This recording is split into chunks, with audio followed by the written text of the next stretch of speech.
आपका ये समझना बड़ा जरूरी है कि क्यों अमीर और अमीर होते जा रहे हैं और गरीब होते जा रहे हैं। क्यों अमीर और गरीबों के बीच में एक्सट्रीम पोलैरिटीज है। क्यों 80% दौलत 20% लोगों के पास ही है। क्यों अमीर लोग काम करते करते अमीर भी बन जाते हैं और अपनी लाइफ भी एंजॉय कर पाते हैं, और क्यों गरीब लोग इतना फोकस्ड होकर पूरा दिन काम करके पैसा बचा के कंजूसी करने के बावजूद भी एक एवरेज मीडियोकर लाइफ ही जी पाते हैं। कौन सी ऐसी बातें हैं जो हमें नहीं पता है, जिसके कारण हमें स्ट्रगल करना पड़ती है। हमें हमेशा से यही सिखाया गया है कि बड़ा लोन मत लो, क्रेडिट कार्ड यूज मत करो, अपने आप को कर्जे में मत डालो, जॉब करो, सिक्योरिटी चेज करो, बिजनेस मत करो, बहुत रिस्क है। पर हर्षद मेहता सेज, लाला रिस्क है तो इश्क है। क्या आपने कभी सोचा है कि धीरूभाई अंबानी के पास बड़ा बिजनेस करने के लिए पैसे कहां से आए? 1950s में उन्होंने अपना फर्स्ट मसालों का बिजनेस स्टार्ट करने के लिए कुछ पैसे बचाए थे, पर उन्हें कुछ और पैसों की जरूरत थी, तो उन्होंने अपनी वाइफ के भाई के साथ पार्टनरशिप करके थोड़े और पैसे रेज कर लिए और फिर धीरे धीरे कंपनी प्रॉफिटेबल हुई। लेकिन धीरूभाई को एक्सट्रीम कंपटीशन भी फेस करना पड़ी, so he decided to make a gutsy move by taking his company public. जनवरी 1978 में धीरूभाई अंबानी 58,000 मिडिल क्लास लोगों को कन्विंस करने में कामयाब हो गए, जहां पर उन्होंने 28 लाख शेयर्स को 10 रुपए की फेस वैल्यू से बिड किया था। सिंपल मैथ करें तो 28 lakh multiplied by 10 is equal to 2 crore 80 lakh. भाई साहब 58 लाख लोग आप पर भरोसा करके आपको बैकअप करते हैं, तो आपने कभी सोचा है कि कितना प्रेशर होता होगा? But Dhirubhai Ambani had taken the risk and by the time he was dead उन्होंने 2 करोड़ 80 लाख को अराउंड 75,000 करोड़ रुपए बना के अपनी फैमिली और इंडिया की और भी फैमिलीज को जबरदस्त security and return on investment provide किया था। अब यहाँ पे सवाल आता है कि कैसे एक ऑर्डिनरी बच्चा जो कि एक स्कूल ड्रॉप आउट है, उसने रिलायंस इंडस्ट्रीज जैसा बड़ा एम्पायर खड़ा कर दिया। रॉबर्ट कियोसाकी के हिसाब से एक पुअर मिडिल क्लास और एक रिच आदमी में सिर्फ एक चीज का डिफरेंस होता है, विच इज एजुकेशन। और एजुकेशन का मतलब आपका फॉर्मल एजुकेशन नहीं बल्कि फाइनेंशियल एजुकेशन।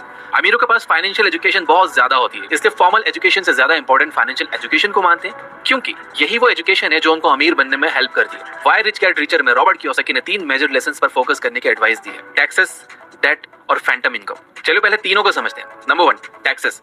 अमीर और गरीब के बीच में पैसों का मेजर डिफरेंस क्रिएट होता है टैक्सेस की वजह से। एक अमीर आदमी ज्यादा पैसे कमाने के बावजूद भी पुअर और मिडिल क्लास लोगों से कम टैक्सेस भरता है लीगली। इस बात में कोई दो राय नहीं है कि टैक्सेस गरीब और मिडिल क्लास लोगों का एक मेजर चंक ऑफ इनकम खा जाता है। यूएसए के एक सर्वे के अकॉर्डिंग टैक्सेस उनके खर्चों की लिस्ट में टॉप 3 में आते हैं, जो कि उनकी इनकम का 21% ले लेते हैं। इसलिए अमीर जानते हैं कि अगर इनकम का बड़ा पोर्शन गवर्नमेंट को दे दिया तो वो मिडिल क्लास और गरीबों वाली लाइफ जिएंगे। तो सिंपल है, बिजनेस के नाम पे एक्सपेंसेस दिखाओ और अपना टैक्स बचाओ, क्योंकि गवर्नमेंट भी बिजनेस पे बहुत टैक्स कट करके इंसेंटिव प्रोवाइड करती है। यानी अगर आप जॉब कर रहे हो तो गवर्नमेंट को कोई मतलब नहीं है कि आपके बच्चे की स्कूल फीस गई है कि नहीं, आपके घर में खाना है कि नहीं, पहले टैक्स कट जाएगा आपकी सैलरी से, फिर आपको सैलरी मिलेगी। वहीं अगर आप बिजनेस कर रहे हो तो आप बिजनेस के नाम पे बहुत सारे एक्सपेंसेस दिखा सकते हो और लास्ट में जो अमाउंट बचता है उस पर ही टैक्स लगता है। फॉर एग्जांपल, मेरे एक फ्रेंड ने अभी बिजनेस के एक्सपेंस पे खुद के लिए एक आईफोन खरीदा, क्योंकि एज आई सेड गवर्नमेंट को चाहिए बिजनेसेस प्रॉस्पर करें और अपनी इकोनॉमी बूस्ट हो। इसलिए मेरे फ्रेंड ने पैसे भी बचा लिए और खुद के पर्सनल यूज के लिए फोन भी खरीद लिया। हुई ना एक विन विन सिचुएशन क्रिएट।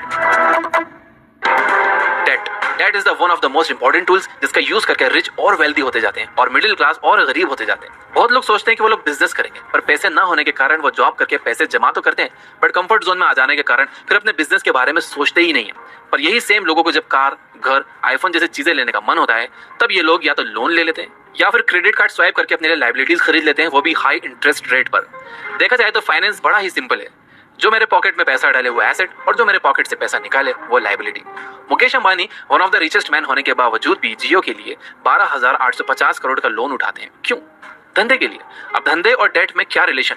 तो होता यूं है कि मिडिल क्लास लोग बैंक में अपने पैसे 4 से 5% के इंटरेस्ट पर रखते हैं और इन्हीं लोगों का पैसा एक रिच बिजनेसमैन 10 से 12% के इंटरेस्ट पर एज ए लोन उठाता है। फिर उन पैसों से वो धंधा करता है जिससे वो 20 से 30% का प्रॉफिट कमाता है और फिर 10 से 12% का बैंक का इंटरेस्ट क्लियर करता है और फिर बैंक्स नॉर्मल लोगों को एक मिनिमल इंटरेस्ट देकर पैसों को रोल करती है। मतलब वो अमीर इंसान ने लोगों का पैसा यूज करके पैसा कमाया। यहाँ पर एक सवाल जो आपके दिमाग में आएगा, बिजनेसमैन का बिजनेस फेल हो गया तो क्या होगा? ये तो बड़ा रिस्क है। Well as I said earlier, risk है तो इश्क है। कल आप ऑफिस के लिए निकले, ट्रक ने उड़ा दिया, यू आर डेड। तो रोड पर चलना रिस्की है ना, फिर भी लोग रास्ते पर चलना बंद थोड़ी करते हैं, बस और ज्यादा अवेयर होकर चलने लगते हैं। वैसे ही आपको भी कैलकुलेटेड रिस्क लेके बिजनेस रन करना है। बिजनेस फेल हो गया तो क्या? कुछ नहीं, पहले तो बैंक्स आपसे पैसे रिकवर करने की ट्राई करेगी। अगर रिकवर नहीं कर पाई तो खुद से ही लोगों के पैसे क्लियर कर देगी, क्योंकि बैंक के पास तो आपके ही पैसे हैं ना। और क्या आपको पता है वो पैसे बैंक को कौन देगा? गवर्नमेंट बैंक को पैसा देगी और रिकैपिटलाइजेशन अनाउंस करेगी, जहाँ पे बेसिकली आपसे और ज्यादा टैक्स लिया जाएगा और आपके ही पैसों से आपकी भरपाई होगी। है ना ये अजीब सी बात? इसलिए रॉबर्ट कियोसाकी कहते हैं कि फाइनेंशियल मास्टर्स को पैसे नहीं चाहिए पैसे बनाने के लिए। 3. Phantom income. फैंटम इनकम को इनविजिबल इनकम भी कहा जाता है। ऑथर रॉबर्ट कियोसाकी कहते हैं कि फैंटम इनकम भूत की तरह है, होती तो है पर दिखती नहीं है। इस इनकम को एक ऐसा इंसान ही देख सकता है जिसके पास राइट फाइनेंशियल एजुकेशन है। फॉर एग्जांपल, अज्यूम करते हैं कि एक नॉर्मल मिडिल क्लास आदमी को एक पीस ऑफ रियल एस्टेट खरीदना है जिसका प्राइस 50 लाख रुपए है। तो वो खरीदने से पहले 20% का डाउन पेमेंट करना होगा, और ये डाउन पेमेंट पे करने के लिए वो यूज करेगा अपनी वो इनकम जो टैक्स देने के बाद उसे बची है। वहीं एक अमीर इंसान खुद के पैसों से कभी रियल एस्टेट नहीं खरीदेगा, वो बैंक से पैसे ले लेगा और रियल एस्टेट खरीद लेगा, और इस ट्रांजेक्शन में जो टैक्स कॉस्ट बचता है वही उसकी फैंटम इनकम है। ये वो इनकम है जिसके लिए वो अमीर इंसान को कोई काम नहीं करना पड़ा। फैंटम इनकम को यूज करने के लिए आपको दूसरों को पैसों को खुद के फायदे के लिए यूज करना पड़ेगा। बड़े से बड़े सोफिस्टिकेटेड इन्वेस्टर्स पैसे बोरो करते हैं प्रॉपर्टी खरीदने के लिए, क्योंकि बोरो करके वो बड़े टैक्स ब्रैकेट को एलिमिनेट कर देते हैं, और यही फैंटम इनकम का यूज करके रॉबर्ट कियोसाकी ने 8000 रेंटल प्रॉपर्टीज का एम्पायर खड़ा कर दिया है। How many works. अगर फाइनेंशियल लिटरेसी की बात की जाए तो 28 कंट्रीज में इंडिया का रैंक फाइनेंशियल लिटरेसी की पोजीशन में 23 पर आता है। रिजर्व बैंक ऑफ इंडिया के अकॉर्डिंग इंडिया में सिर्फ 20% लोग ही फाइनेंशियली लिटरेट हैं। क्यों अनिल अंबानी की बैंक में करोड़ों रुपए होने के बावजूद भी वो बैंक करप्ट हो गए? क्यों माइक टायसन जिन्होंने अपने अर्ली करियर में हद से ज्यादा पैसे कमाए वो कुछ टाइम के बाद बैंक करप्ट हो गए? बात पैसों की नहीं है, बात उन्हें ढंग से मैनेज करने की।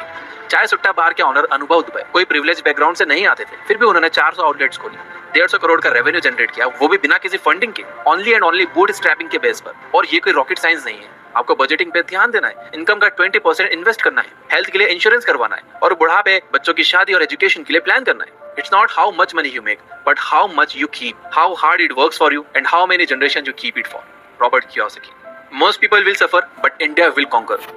आने वाले सालों में बहुत सारे लोग फाइनेंशियली स्ट्रगल करने वाले हैं, लेकिन इंडिया के लिए बहुत अच्छी अपॉर्चुनिटीज आने वाली हैं। ऑथर कहते हैं कि वेस्ट बूढ़ा हो रहा है। यहाँ हम मोस्टली बात कर रहे हैं कनाडा, यूएसए और यूरोप की, क्योंकि उनके एम्प्लॉइज की एज काफी ओल्ड हो चुकी है। दो रीजंस की वजह से वेस्ट काफी स्ट्रगल कर सकता है, और कंट्रीज जैसे कि इंडिया, वियतनाम, चाइना और अमीर बनने वाले हैं आने वाले कुछ समय में। पहला रीजन है ग्लोबलाइजेशन। जैसे कि आपको पता है कि वर्ल्ड इकोनॉमी काफी ग्लोबल हो चुकी है, और कंपनीज डेफिनेटली वैसी कंट्रीज को चूज कर रही हैं जहां पे प्रोडक्शन फैक्ट्री सेट करना चीपर है और जहां पर लेबर भी काफी सस्ता है, जिस वजह से एशियन कंट्रीज एक बहुत बड़ा थ्रेट है दूसरी कंट्रीज को।